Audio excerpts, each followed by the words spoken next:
আসসালামু আলাইকুম। জাতি হিসাবে আমরা খুবই গর্বিত যে আমরা বাঙালি। আমরা বাঙালি জাতি হিসাবে গর্ব করি কিসের জন্য? কারণ আমাদের ঐতিহ্যের জন্য, আমাদের সংস্কৃতির জন্য, আমাদের কাজের জন্য আমরা গর্ব করি। তো আমরা যে জায়গাগুলো নিয়ে গর্ব করি সেই জায়গাগুলো কি আমরা রাখতে পারি, বা সেই জায়গাগুলো কি আমরা রক্ষণাবেক্ষণ করতে পারি? একটা কথা আছে যে স্বাধীনতা অর্জনের থেকে স্বাধীনতা রক্ষা করাটা অনেক বড় কঠিন কাজ। তো আমাদের দেশ তো স্বাধীন হয়েছে অনেক মানুষের রক্তের বিনিময়ে, অনেক মানুষের ত্যাগের বিনিময়ে, অনেক মানুষের কষ্টের বিনিময়ে আমরা এই স্বাধীনতা পেয়েছি। স্বাধীনতা রক্ষা আমরা যে এখন করছি, আর এই স্বাধীনতা রক্ষা করার জন্য আমাদের যা যা করার দরকার সেগুলো কি আমরা করতে পারি? একজন কৃষক যে কিনা রোদের মধ্যে কষ্ট করে কৃষি কাজ করে, ধান উৎপন্ন করে, বিভিন্ন সবজি উৎপন্ন করে, এবং সেই সবজি এবং সেই ধান যেটার থেকে ভাত হয় সেটা আমরা খাই, সে কি তার প্রাপ্য যে মজুরি সেটা কি সে পাচ্ছে? প্রান্তিক পর্যায়ে যিনি কাজ করতেছেন তিনি কি পাচ্ছেন? যখন আপনি শুনতেছেন যে একজন কৃষক সঠিক মজুরি পাচ্ছে না বা সে তার সঠিক প্রাপ্য পাচ্ছে না, তখন আপনি কি করছেন? আপনি কি কোনো পদক্ষেপ নিচ্ছেন বাংলাদেশের মানুষ হিসাবে? কিন্তু আপনি তো গর্বিত, কারণ আপনি বাঙালি। আমায় লাখো লাখো শহীদের রক্তের বিনিময়ে আপনার দেশ স্বাধীন হয়েছে, আপনি সেই দেশের একজন নাগরিক, আপনি তো গর্বিত। একটা দেশে যখন আপনি বাস করছেন, একটা দেশের যখন আপনি গর্বিত একজন নাগরিক, তখন আপনার উচিত সেই দেশের যে মানুষ আছে তাদের সবাইকে নিয়ে চিন্তা করা। অবশ্যই শুধুমাত্র নিজেকে নিয়ে চিন্তা করা নয়। আপনি যদি শুধুমাত্র নিজেকে নিয়ে চিন্তা করেন তাহলে আপনি কিভাবে বলেন যে আপনি নিজে গর্বিত? আপনি যদি গর্বিতই হন তাহলে আপনাকে সবাইকে নিয়ে গর্ব করা উচিত। কারণ আপনি যখন বলছেন যে আমি আমার দেশ নিয়ে গর্ব করি, আপনার একার জন্য তো দেশ গর্বিত নয়। দেশে গর্বিত হওয়ার জন্য প্রত্যেকটা মানুষেরই এখানে কন্ট্রিবিউশন আছে, প্রত্যেকটা মানুষ এখানে কাজ করে, প্রত্যেকটা মানুষ যে যার জায়গা থেকে সর্বোচ্চ পরিমাণে এফোর্ট দেয়, যার ফলে আমাদের দেশকে নিয়ে আমরা গর্ব করতে পারি, সেটা দেশে হোক সেটা দেশের বাইরে হোক। কিন্তু যে যার জায়গা থেকে যে কাজটা করার দরকার সে কি সেই কাজটা সঠিকভাবে করছে? একবার আপনারা চিন্তা করে দেখুন, যার কাছে যে ক্ষমতা আছে, যার কাছে যতটুকু পাওয়ার আছে, যার যতটুকু করার দরকার তার জায়গা থেকে সে কি ততটুকু করছে? যদি যে যার জায়গা থেকে সর্বোচ্চ পরিমাণ এফোর্ট বা আপনার কাজটা করত তার জায়গা থেকে, তাহলে অবশ্যই অবশ্যই আমাদের দেশের দ্রব্যমূল্যর ঊর্ধ্বগতি আপনি চিন্তা করলে দেখতে পাবেন যে যে যার জায়গা থেকে যদি সর্বোচ্চ পরিমাণ কাজ বা এফোর্টটা যদি দিত, সর্বোচ্চ পরিমাণ কাজটা যদি করত, যার যতটুকু কাজ সে তার কাজটা যদি সঠিকভাবে যদি করত, তাহলে প্রত্যেকটা জায়গায় প্রত্যেকটা জায়গায় আমরা সফলতার মুখ দেখতাম। কিন্তু আপনি কি প্রত্যেকটা জায়গায় সফল? আপনি সফলতা অর্জন করছেন, আপনি চিন্তা করতেছেন কোন জায়গায়? আমরা বাঙালি হিসাবে আবেগী, আমরা ক্রিকেট পাগল জাতি, আমরা ক্রিকেটকে ভালোবাসি। যখন বাংলাদেশ জাতীয় দল যখন বিশ্বকাপ খেলতে যাচ্ছে তখন আমরা সেটাকে নিয়ে আবেগ নিয়ে পড়ে থাকি, যে ম্যাচ জিতবে না ম্যাচ হারবে, সামনে স্কোয়াডে 11 জনের মধ্যে কোন প্লেয়ার খেলবে কোন প্লেয়ার খেলবে না, ম্যাচ খেলার পর কোন প্লেয়ার ভালো খেললো কোন প্লেয়ার খারাপ খেললো, আমরা সেগুলো নিয়ে আলোচনা নিয়ে সবসময় বিভোর হয়ে থাকি। কিন্তু দিন শেষে যখন আপনি যাচ্ছেন আপনার কাজের ওইখানে, যে কাজটা আপনি করতেছেন সেটা আপনার জন্য করতেছেন, আপনার দেশের জন্য করতেছেন, যে কাজটা আপনি করছেন সেটা তো আপনার দেশের জন্য কোনো না কোনো একটা কন্ট্রিবিউশন। দিন শেষে যখন আপনি পারিশ্রমিক পাচ্ছেন, সেটা কি আপনার যে পারিশ্রমিক পাওয়াটা প্রয়োজন সেটা কি আপনি পাচ্ছেন?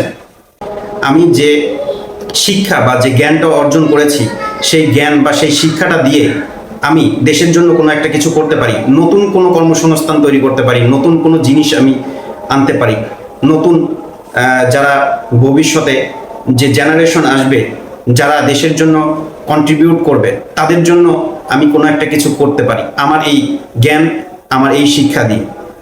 তারা দৌড়াচ্ছে কি চাকরির পিছনে দৌড়াচ্ছে। কোথায়?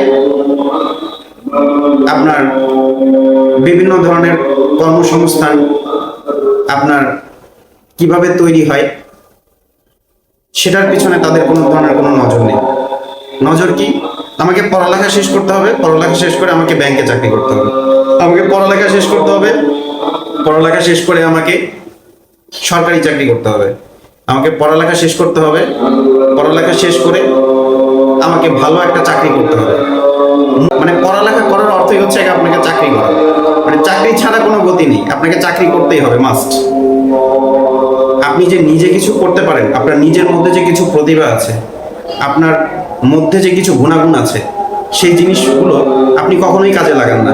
বা সেই জিনিসগুলো যদি কাজে লাগানো, আপনি যেখানে চাকরি করতে যাচ্ছেন, আপনি যেখানে চাকরি করতেছেন, আপনার গুণাগুণগুলো, আপনার যে মেধার যে বিকাশ, আপনার যে শিক্ষা, আপনার যে মেধা, আপনি সেইগুলো তাদের পেছনে ব্যয় করতেছেন। আপনি তো নিজের পেছনে কোনো কিছু ব্যয় করতেছেন না। আপনি একবার চিন্তা করে দেখেন যে আপনি প্রাইমারি স্কুলে পড়ালেখা করেছেন, আপনি হাই স্কুলে পড়ালেখা করেছেন, তারপরে আপনি বিশ্ববিদ্যালয়ে পড়ালেখা করেছেন, তারপরে আপনি চাকরি জীবনে এসেছেন, আপনার প্রফেশনাল লাইফে। আপনি যখন চাকরি জীবনে আসছেন, আপনি যে এই যে পড়ালেখাটা করলেন, আপনার শিক্ষা জীবনে যতটুকু শিখলেন, আপনি এই জিনিসটা কোথায় দিচ্ছেন? দিচ্ছেন কোথায়? যেখানে চাকরি করতে যাচ্ছেন সেই কোম্পানিকে দিচ্ছেন। কিন্তু কোম্পানির যে মালিক, যেখানে আপনি চাকরি করতেছেন, সেই কোম্পানির মালিক তো আপনাকে দিয়ে ব্যবসায় করছে। সেই কোম্পানির মালিক তো আপনাকে দিয়ে কন্ট্রিবিউট করছে, যে কন্ট্রিবিউশনের ফলাফল সে আহরণ করছে। আপনি কি সঠিক পারিশ্রমিকটা, আপনার যে পরিমাণ পারিশ্রমিক পাওয়া প্রয়োজন, আপনি কি সেই পরিমাণ পারিশ্রমিক পাচ্ছেন? পাচ্ছেন না। আপনার মেধা, আপনার কাজ, আপনি যেটা একটা কোম্পানিকে দিচ্ছেন, আপনার পারিশ্রমিক যে পরিমাণ পাওয়া উচিত, তার কি আপনি 50%ও পাচ্ছেন? আপনার কাছে মনে হয় পাচ্ছেন না। তাহলে সেই বাকি 50% কোথায় গেল? বাকি 50%টা যে আপনাকে দিয়ে কাজ করাচ্ছে, কোম্পানির যে মালিক, যিনি বিজনেসটা করছেন, আপনাকে দিয়ে খাটাচ্ছেন, গরুর মতো, ছাগলের মতো সারাদিন খাটাচ্ছেন, মাস শেষে আপনার হাতে একটা টাকা তুলে দিচ্ছেন, আপনাকে বলছেন, সেটা ইংলিশ ভাষায় স্যালারি। আমি স্যালারি পেয়েছি, আমি চাকরি করি। সেই টাকা দিয়ে আবার আপনি চলতে পারবেন হয়তোবা। বর্তমান সমাজ প্রেক্ষাপট সিচুয়েশন যদি খেয়াল করেন, আপনি 10,000 15,000 টাকা দিয়ে আপনি কি করতে পারবেন? 10-15,000 টাকা দিয়ে আপনি আপনার পরিবারকে যদি চালাতে যান, আপনার বাজার খরচ করতেই তো আপনার শেষ হয়ে যাবে। আপনি কয়দিন চলতে পারবেন? বড় জোর 1 সপ্তাহ চলতে পারবেন। আমি তো এটার বিশ্লেষণে যেতে চাই না। আপনারা নিজেরা যারা বর্তমান সিচুয়েশনে, যারা এই পরিস্থিতিতে আছেন, তারা অবশ্যই এই বিষয়টা সম্পর্কে জানেন।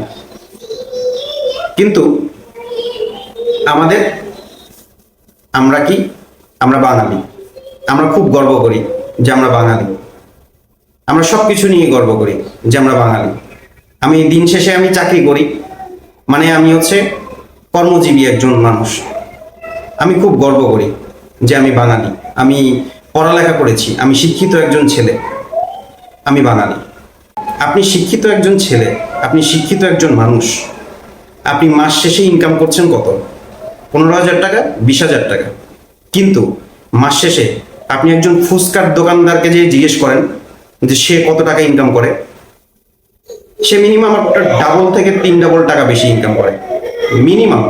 আমি আপনাদেরকে চ্যালেঞ্জ দিয়ে বলতে পারি যে মাসে গ্রাজুয়েশন শেষ করে একটা ছেলে ফ্রেশার হিসাবে যখন কোনো একটা জায়গাতে জয়েন করছে, তার স্যালারি 15,000 টাকা, সর্বোচ্চ 20,000 টাকা ধরলাম যদি থাকে। আপনি একজন ফুচকা বিক্রেতাকে যেয়ে জিজ্ঞেস করেন, আপনি একজন চায়ের দোকানদারকে যেয়ে জিজ্ঞেস করেন। আমি তাদেরকে ছোট করছি না, প্রত্যেকটা কর্মই কর্ম, কিন্তু কর্মর জায়গা থেকে দেখতে হবে। আপনি যখন পড়ালেখা শেষ করছেন, আপনার মূল চিন্তাধারা আছে আমি চাকরি করব।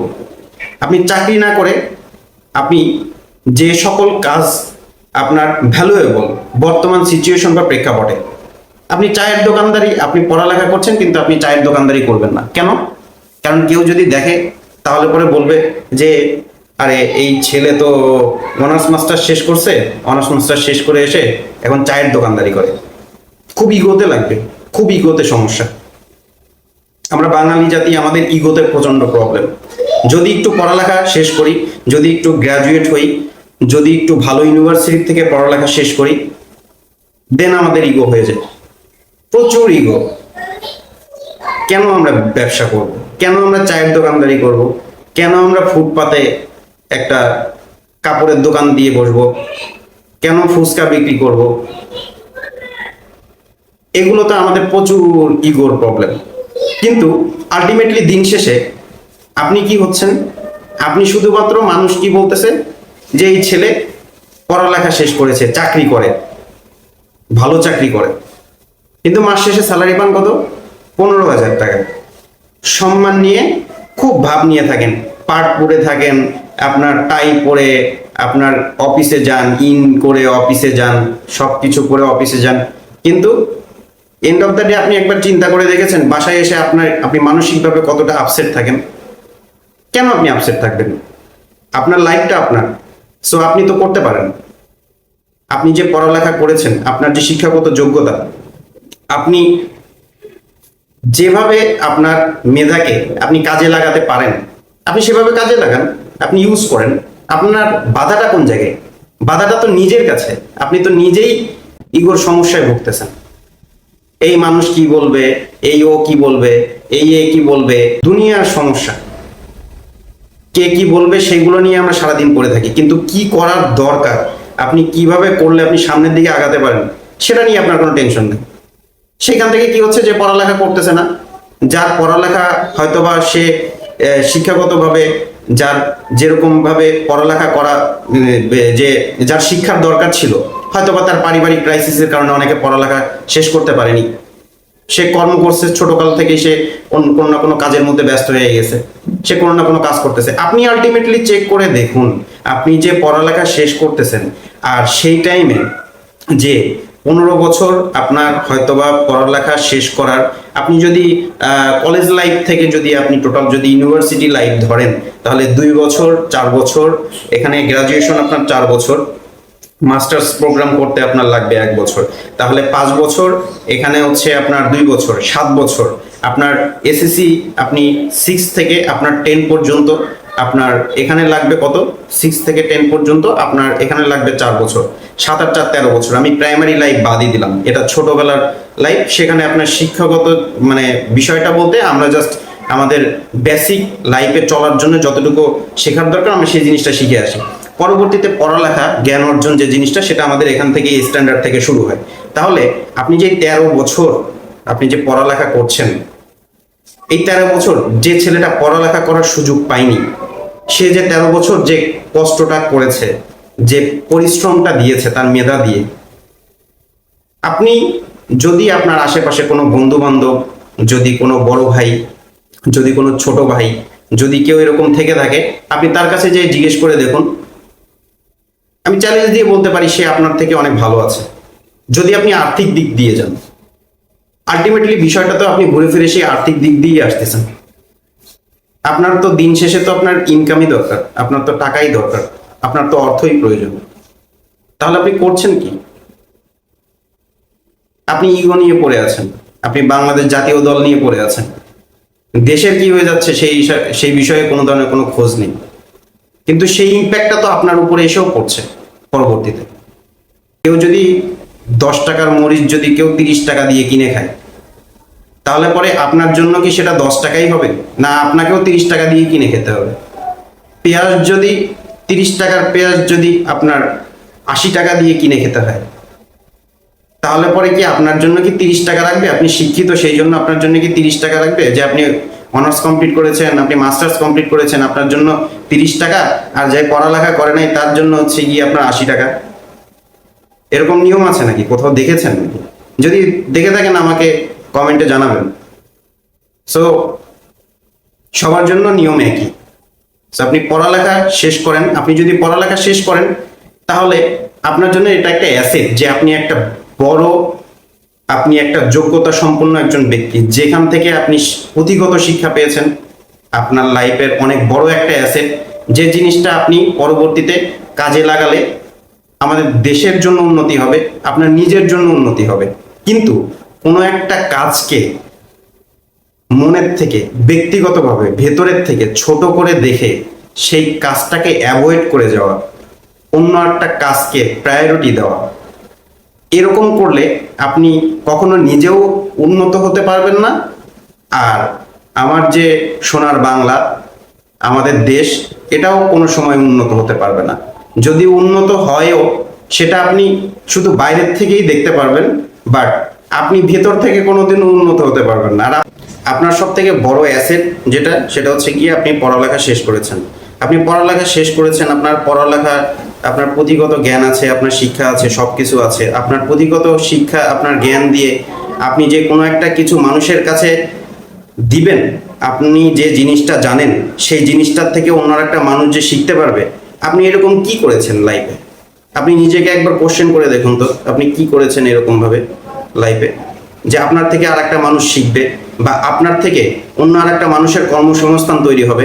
আপনি এরকম কোনো কিছু করেছেন? আপনার প্রথম থিঙ্কিং, যে ফার্স্ট থিঙ্কিং থাকে, সেটা হচ্ছে গিয়ে পড়ালেখা শেষ করে চাকরি করতে হবে। এই জন্যে কখনো আপনিও উন্নত হতে পারবেন না, এবং আপনি যখন উন্নত না হতে পারবেন তখন দেশও উন্নত হতে পারবে না। এবং এটাই সত্যি কথা।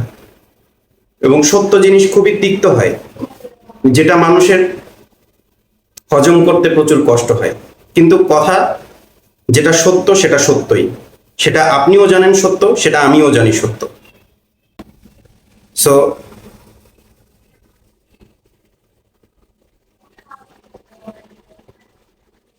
কাইন্ডলি যারা ইয়ং জেনারেশন আছেন, যারা শিক্ষার্থী আছেন, যারা পড়ালেখা এখন করছেন, বিশ্ববিদ্যালয়ে পড়ালেখা করেছেন, যারা কলেজে পড়ালেখা করছেন, তারা দয়া করে তারা চিন্তা করবেন না যে ভবিষ্যতে আমাকে পড়ালেখা শেষ করে আমাকে চাকরি করতে হবে। আপনি যে জিনিসটা করতে পারেন, যে জিনিসটা আপনার ভালো লাগে, উইদাউট কোনো খারাপ কাজ বাদে, আপনি যে জিনিসটা করতে আপনার সম্মতি, আপনার মন দেয়, সেই জিনিসটা আপনি করেন। সাথে আপনি যে পুঁথিগত যে শিক্ষা অর্জন করতেছেন, সেই জিনিসটা আপনার লাইফের জন্য একটা বড় অ্যাসেট হিসাবে কাজ করবে। পরবর্তীতে আপনি সেই জিনিসটাকে আপনি আপনার লাইফে অনেক বড়ভাবে কাজে লাগাতে পারবেন। সো সবার কাছে আমার একটা রিকোয়েস্ট, যারা অভিভাবক আছেন, তারা আপনার সন্তানদেরকে কখনো পুশ আপ করবেন না যে পড়ালেখা করো, গোল্ডেন জিপিএ 5 পাও, পড়ালেখা করে মেডিকেলে চান্স না পেলে লাইফ হবে না, ঢাকা বিশ্ববিদ্যালয়ে পড়ালেখা না করতে পারলে কোনো লাইফ হবে না, বুয়েটে চান্স না পেলে কোনো লাইফ হবে না। এইরকম ধরনের কোনো পুশ আপ দয়া করে আপনাদের সন্তানদেরকে দিবেন না। আপনার সন্তানদেরকে এরকম শিক্ষা দিন, তুমি যে জিনিসটা করতে চাও সেই জিনিসটা করো, আমি তোমার সাথে আছি।